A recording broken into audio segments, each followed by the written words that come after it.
Bienvenidos a esta clase de 20 minutos. Mi nombre es Andrés Correa Orozco, soy piloto actual de ATR 42 y 72600.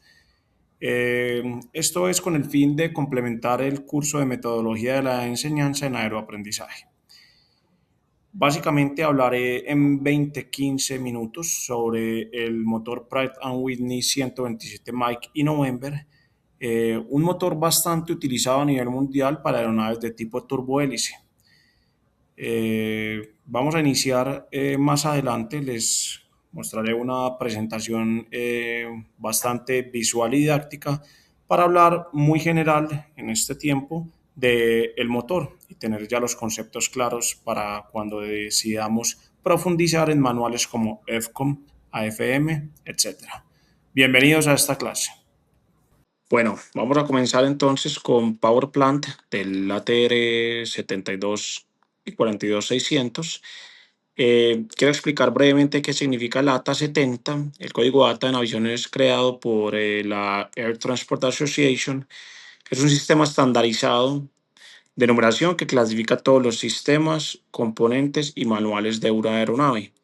Esto funciona como un índice universal y le sirve mucho a pilotos, ingenieros, mecánicos, etcétera, para guiarse. Va de 0 hasta 100. En este caso, el ATA 70 corresponde a motores y por eso está en este momento ese número arriba. Continuamos.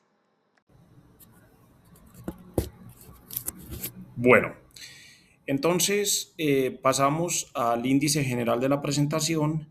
Vamos en la próxima diapositiva a hacer una descripción general del motor y vamos a hacer algo diferente. Quiero hacer algo diferente esta vez, no simplemente yo hablar sobre un motor, sino quiero llevar de la teoría a la práctica cómo es la operación del motor desde que finalmente se llega al avión, se hace la preparación de la cabina, se hace todo el vuelo completo y al final se parquea y se apaga.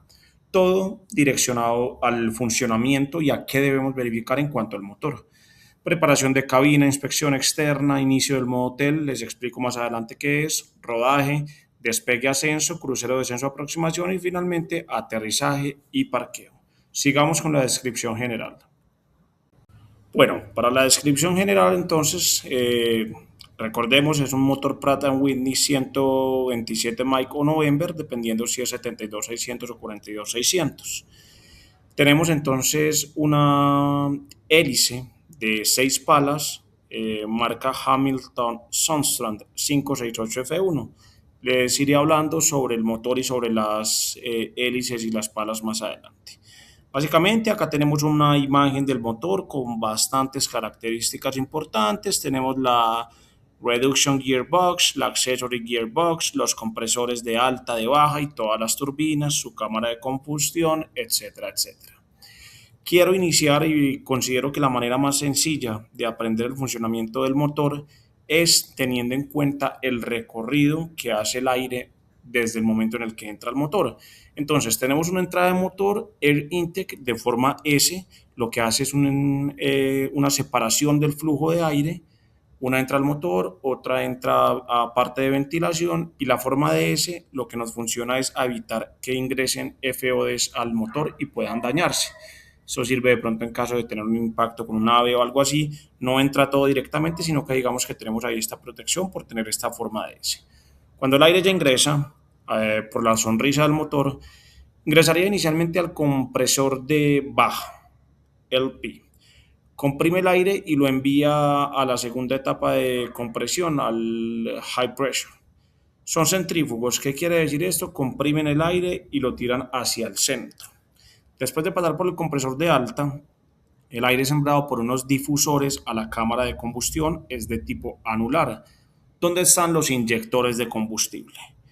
Esto lo mide el HMU, Hydromechanical Unit, qué tanto combustible entra o sale del motor.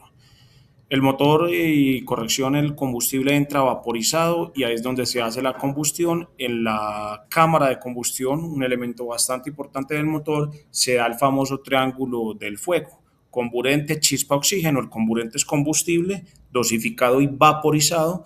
La chispa, igniciones. Tenemos dos ignitors, A y B. Y oxígeno o aire comprimido. Se dan estas tres situaciones, tenemos combustión. Esos gases que se dan de esta combustión ya conocida son dirigidos a la turbina de alta presión, la cual dirige los gases de manera axial, o sea, los tira hacia afuera, hacia la turbina de baja presión.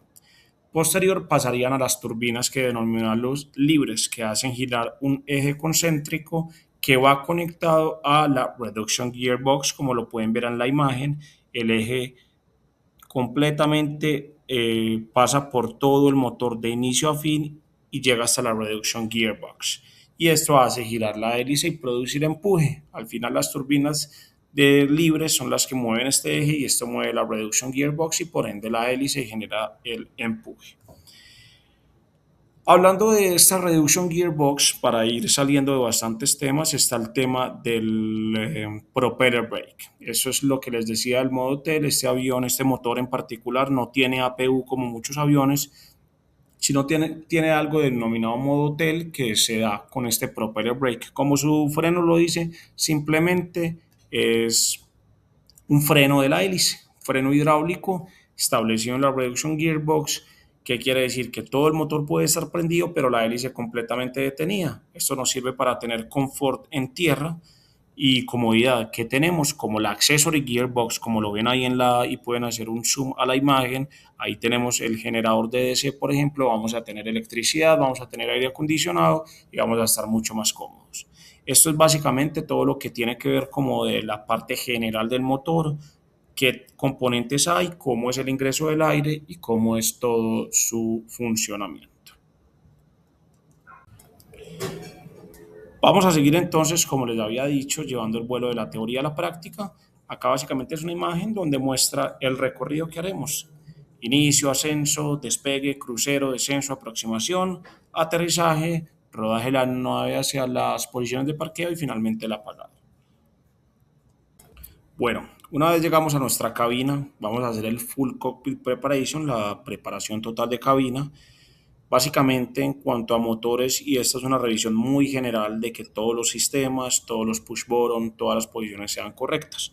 En cuanto a motores, que es lo que nos compete en esta clase, vamos a verificar posición de power levers, posición de condition levers y sobre todo posición del ESC, Engine Electronic Control. Ya les voy a explicar qué es eso, es un elemento bastante importante del motor.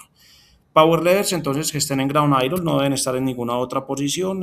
Las power levers están mecánicamente conectadas al HMU por cables y poleas, básicamente. Entonces, es una parte muy mecánica. HMU les expliqué en el índice general que era. Vamos posterior a las condition levers, también tienen varias posiciones: fuel shut off, feather, auto y 100% override.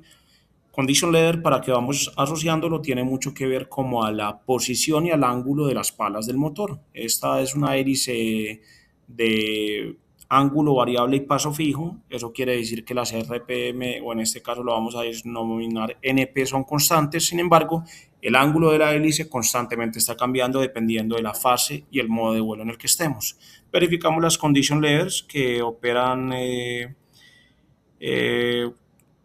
en ese momento únicamente en Future Off. Posterior les explicaré el funcionamiento. Llegamos al ES. Entonces, ¿qué es ES? Para que se entienda, el ES es el cerebro del motor. Es un elemento bastante importante. Puede estar en on o en off o tener alguna falla. Mientras el ES esté en on, vamos a denominarlo como, en este caso sería el top low. Quiere decir que el motor y este computador protege la CNH de sobrevelocidad. El motor funciona de manera óptima, acelera y acelera despacio automáticamente. Pues al mover nosotros, él hace inicialmente regula el stepper motor, que es lo que pendiente controla, dosifica cuánto paso de combustible hay. Después está el base low, que es cuando los ES están en fault o en off. Y los cambios de potencia los terminamos haciendo manualmente nosotros. Entonces, si de pronto somos muy bruscos en las potencias, puede entrar muchísima cantidad de combustible y eso podría de pronto afectar el funcionamiento del motor. El ES funciona y está en base a la posición de las power lever, como les dije, de las condition lever, de las condiciones de vuelo, del power management selector, que ya os lo explico más adelante, y es también el encargado de darle información a un sistema que les explicaré en otra diapositiva, que se llama el ATPCS, que es un sistema muy importante para el ATR cuando está en carrera de despegue, o aterrizando y de pronto tiene una falla de motor, si el sistema se alcanza a armar, digamos que al motor malo lo va a poner en posición de feather las hélices y el motor bueno va a tener más potencia que se llama uptrim. Ya les explico más adelante. La inspección 360 o inspección externa en el orden cronológico se hace después de la preparación de cabina. Se verifica básicamente los motores por condición, que no haya ningún escape, ningún fluido, ningún olor extraño, que no haya ninguna bolladura, que las hélices y las palas estén en buenas condiciones, tanto entrada y sonrisa del motor como salida estén libres de obstáculos. Les dejo las imágenes para que vayan verificando qué hay que hacer en cada paso.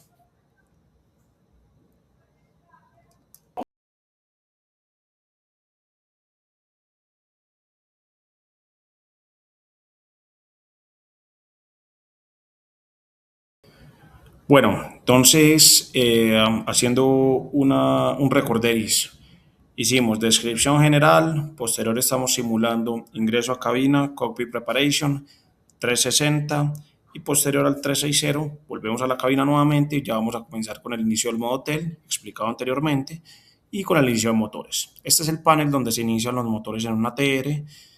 Rápidamente el crank, como lo vemos en la parte superior, lo que hace es un encendido en seco para que se entienda, o sea, los gases calientes que hay de pronto por un encendido caliente, por cualquier situación, empieza a girar el motor sin prenderse realmente y lo que hace es que estos gases pueden evacuar. El Start A o Start Bravo también lo expliqué inicialmente en el índice general, son los ignitores, los igniters, un grupo de bujías alfa y bravo. Para A y B se prenden el primer vuelo del día normalmente y depende de y en reencendidos en vuelo y depende de lo que te diga la lista de chequeo. Pueden haber algunas fallas que te obliguen a prender con Start A y B. Manual Ignition está protegido por esta T porque solamente se usa en condiciones, digámoslo, anormales o donde una lista de chequeo te los pide. Lo que hace básicamente es que se mantengan energizados los ignitores A y B, de pronto condiciones de hielo, turbulencia severa o algo así, debería ponerse en on. No es procedimiento normal. Propeller brake, ya estuvo hablado, simplemente esta es una imagen para que se hagan una idea más general. Está instalado en el motor derecho únicamente, eso no se lo había dicho, en la parte del Reduction Gear Box. Lo que hace es que frena el propeller, frena la hélice y la Power Turbine, pero el motor está prendido y tenemos todos los beneficios de tenerlo encendido. Bueno, llegamos a una parte bastante importante. Finalizando el taxeo o el rodaje, llegamos al despegue y ascenso. Aquí, en cuanto a motores, debemos verificar varias cosas importantes. Les he hablado del Power Management, es este pequeño selector gris que tiene posiciones Takeoff, MCT, Climb y Cruise. En la próxima diapositiva, para no perder mucho tiempo yo acá, están cuál es la potencia que nos brinda el motor en cada una de sus posiciones. Entonces, esto está efectuado para todo el tiempo en la operación normal y anormal, llevarlo y proteger el motor a sus ratings necesarios para despegue, para MCT, para ascenso y para crucero. En la imagen siguiente les muestro cuáles son las diferencias potencias que esto regula. El boost, solamente para la TR-72, básicamente es un sistema que nos permite desempeñar más potencia en ciertas situaciones como aeropuertos de alta elevación o una falla de motor. Eh, digamos que termodinámicamente se engaña un poco el motor, lo que quiere decir que el motor desempeña más potencia así estemos en las mismas condiciones. Eso es básicamente un 4% más por motor cuando se utiliza. Se limita bastante los ciclos del motor, entonces solamente se usa en casos especiales y cuando sea necesario. ATPCS, entonces Takeoff Power Control System, Automatic Takeoff Power Control System, el sistema que les explicaba anteriormente, bastante esclavo al ESC, donde lo que pasa es que cuando hay una falla de motor, se manda una señal, todo esto lo integra al ESC y lo manda a sus respectivos subsistemas y finalmente se le da más potencia al motor operativo y al motor que está inoperativo se lleva por medio del AFU, Auto Fair Unit, a FEDER para que no tenga resistencia. Esto es todo con respecto al despegue.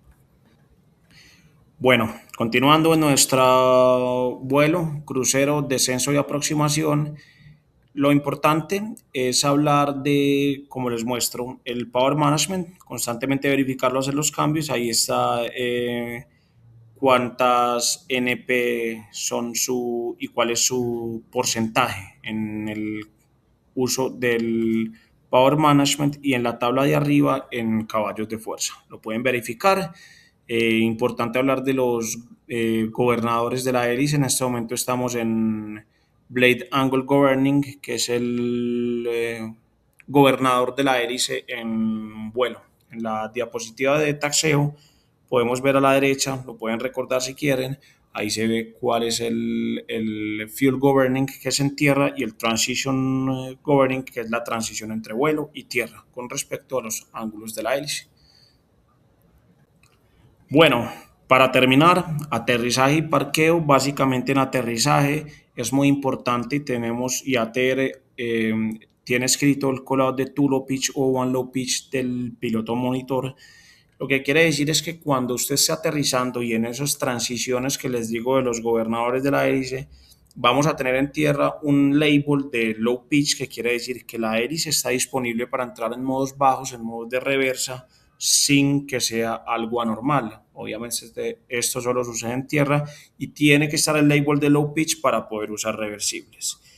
De resto, el aterrizaje, el rodaje es similar al rodaje para el despegue y finalmente el parqueo tiene un test que quería dejar ahí del ATPCS, ya saben qué es, se hace un test dinámico y un test estático.